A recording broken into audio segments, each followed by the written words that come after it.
आपका मेरे YouTube channel SK law classes में। सो फ्रेंड्स, आज की वीडियो मैं लेके आया हूँ on the subject minority Hindu minority and guardianship act 1956।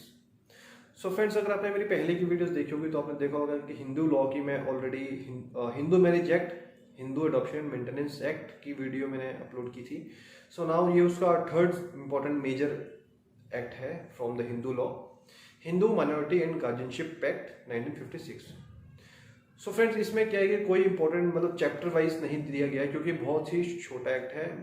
It means it contains only 13 sections.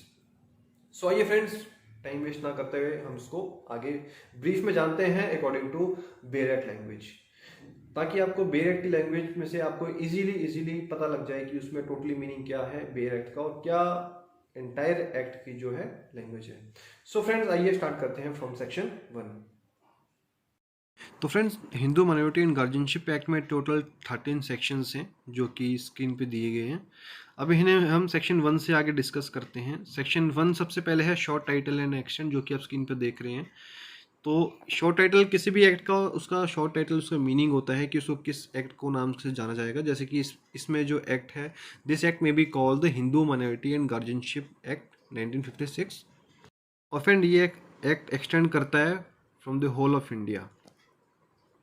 अब हम बात करते हैं सेक्शन 2 की, act to be supplemented to act 8 of 1819।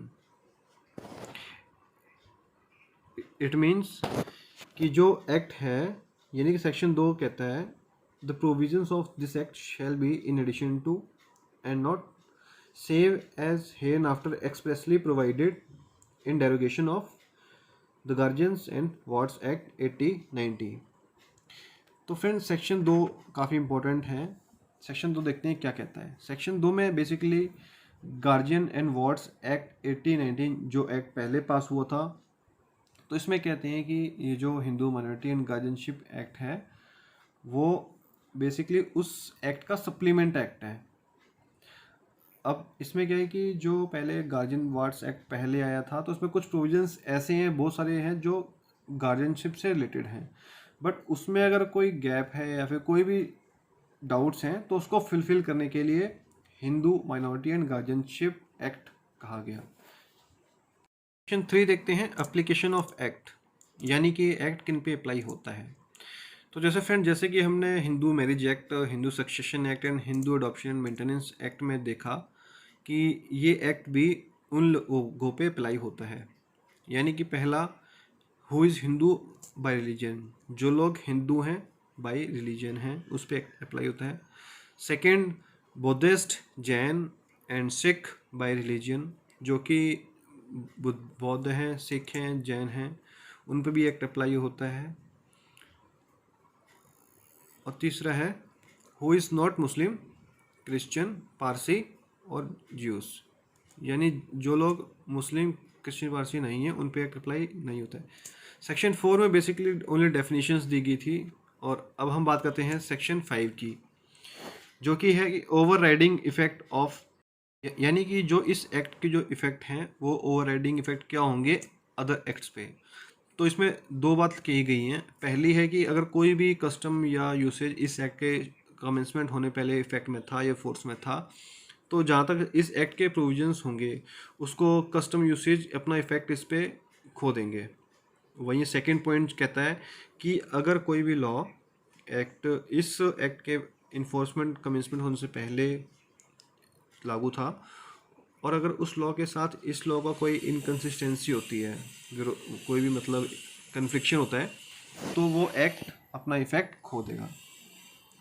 यानी फ्रेंड्स, बेसिकली अब हम देखते हैं सेक्शन 6 को। सेक्शन 6 कहता है कि natural guardians of a Hindu minor. ये सेक्शन बहुत इंपॉर्टेंट है क्योंकि जनरली कोर्ट डिस्प्यूट्स में, लिटिगेशन में सब देखने को मिलता है। यानी कि हिंदू माइनर के लिए नेचुरल गार्जियन कौन होगा वो बताया गया है सेक्शन 6 के अंदर। तो फ्रेंड्स, नेचुरल गार्जियन किसी भी हिंदू माइनर का वो बंदा पर्सन होगा जो उस माइनर की बॉडी और प्रॉपर्टी की देखभाल करता हो। बेसिकली इस सेक्शन को 3 पार्ट्स में बांटा गया है कि फर्स्ट है कि अगर कोई भी माइनर लड़का है या अनमैरिड लड़की है तो उसकी जो गार्जियनशिप होगी वो पहले उसके फादर को होगी और उसके बाद फिर वो मदर को होगी। और अगर कोई माइनर है जिसकी एज 5 साल से कम है तो उसकी जो कस्टडी है वो ऑर्डिनरली मदर के की ही होगी। ये काफ़ी एक इम्पोर्टेंट पॉइंट है कि जो भी 5 ईयर से कम माइनर बॉय है या तो उसकी जो कस्टडी होगी या बेबी है तो उसकी कस्टडी जनरली मदर की ही होगी। वहीं अगर हम सेकंड बात करें कि इन केस ऑफ इलेजिटिमेट और इलेजिटिमेट अनमेरिड गर्ल, यानी कि इलेजिटिमेट मीन्स नाजायज, कि या तो कोई नाजायज लड़का है या नाजायज शादीशुदा लड़की है, तो उसकी पहले मदर को होगी, गार्जियनशिप होगी, कस्टडी होगी पहले मदर की एंड उसके बाद फादर की। कि in the case of a married girl the husband, यानी कि जो मैरिड गर्ल के केस में जो कस्टडी होगी वो हस्बैंड को माना जाएगा। ये था सेक्शन 6। अब है नेक्स्ट सेक्शन 7 की, नेचुरल गार्जियनशिप ऑफ अडॉप्टेड सन, यानी कि जो अगर अडॉप्टेड सन है तो उसकी जो गार्जियनशिप नेचुरल गार्जियनशिप होगी वो किसको मिलेगी या फिर गार्जियन किसको माना जाएगा। तो ये सेक्शन 7 कहता है कि अडॉप्शन के केस में जो गार्जियनशिप होगी वो first of all adoptive father के पास आएगी एंड आफ्टर हिम उसके मदर के पास आएगी। सेक्शन 8 की पावर्स ऑफ नेचुरल गार्जियन, यानी नेचुरल गार्जियंस की पावर क्या क्या है। तो इस सेक्शन में बेसिकली कुछ 2-4 पॉइंट दिए गए हैं, बट हमें मेनली तो 2 पॉइंट्स हैं which we have to discuss. That जो नेचुरल गार्जियन होगा उसकी मेन पावर है कि वो माइनर के बेनिफिट्स के लिए जो भी एक्ट्स हैं, नेसेसरी रीजनेबल एक्ट्स हैं प्रॉपर, वो करेगा। और साथ ही साथ माइनर की प्रॉपर्टी को प्रोटेक्ट करने के लिए जो भी बेसिकली रीजनेबल एक्ट्स होंगे वो उनको करने पड़ेंगे। एंड नेक्स्ट पॉइंट है the natural guardian shall not without the previous permission of the court. अब बात करते हैं सेक्शन 9 की, यानी कि testamentary guardians and there powers. तो फ्रेंड्स सबसे पहले हम समझते हैं कि टेस्टामेंट्री गार्जियन कौन होते हैं। ये वो गार्जियन होते हैं जिन्हें विल के द्वारा किसी माइनर की गार्जियनशिप के लिए अपॉइंट किया जाता है, और जो विल होती है वो नेचुरल गार्जियन के द्वारा की जाती है। तो इस सेक्शन में देखते हैं कि जो टेस्टामेंट्री गार्जियन कौन होते हैं, उनकी पावर्स क्या क्या होती हैं। तो इस सेक्शन में बेसिकली कुछ इंपॉर्टेंट पॉइंट्स हैं। जैसे पहला इंपॉर्टेंट पॉइंट है कि जो फादर है, जो किसी भी नेचुरल गार्जियन के होने की वजह से उसकी गार्जियनशिप किसी भी अदर पर्सन को थ्रू विल ट्रांसफ़र कर सकते हैं, जिसको टेस्टामेंट्री गार्जियन कहा जाता है। नेक्स्ट पॉइंट है, अगर कोई एक हिंदू विडो है, बीइंग अ नेचुरल गार्जियन किसी भी अदर पर्सन को थ्रू विल अगर माइनर की नेचुरल गार्जियन अपॉइंट कर सकती है। तो फ्रेंड्स इसका फोर्थ पॉइंट है कि इसमें अगर कुछ इलेजिटिमेट की माइनर की जो नेचुरल गार्जियन है वो मदर होंगी, तो उसमें बताया गया है कि being a natural guardian of A illegitimate minor, जो मदर है वो एंटाइटल है किसी भी अदर पर्सन को थ्रू विल उस माइनर की टेस्टामेंट्री गार्जियन सौंपने के लिए, अपॉइंट करने के लिए। अब नेक्स्ट है इनकी पावर्स की। अब हम बात करते हैं सेक्शन 10 की, जो कि कहता है कि in capacity of minor to act as guardian of property. ये कहता है कि a minor shall be incompetent to act as the guardian of the property of any minor. Section में बताया गया है कि एक माइनर इनकम्पिटेंट होता है किसी अदर माइनर की गार्जियनशिप लेने के लिए, यानी एक माइनर किसी दूसरे माइनर का गार्जियन नहीं बन सकता। चलते हैं सेक्शन 11 की तरफ, de facto guardian not to deal with minor's property. तो पहले देखते हैं कि डिफेक्टो गार्जियन होता कौन है या किन्हें कहते हैं। तो फ्रेंड्स वो व्यक्ति विच पर्सन जो किसी पर्टिकुलर एक्ट को परफॉर्म करने के लिए बाय हिज ओन इंटेंशन और इंटरेस्ट माइनर का गार्जियन बनता है, उसको हम डिफेक्टो गार्जियन कहते हैं।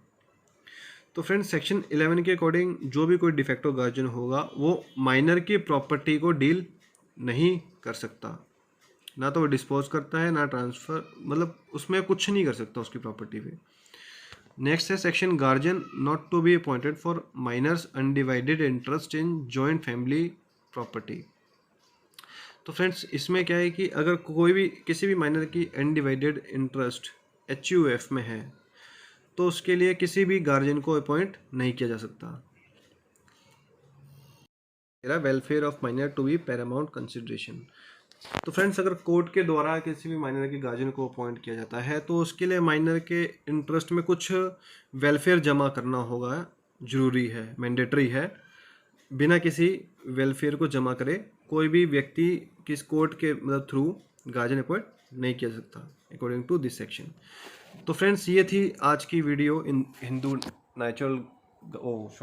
गार्जियनशिप एंड माइनर के ऊपर।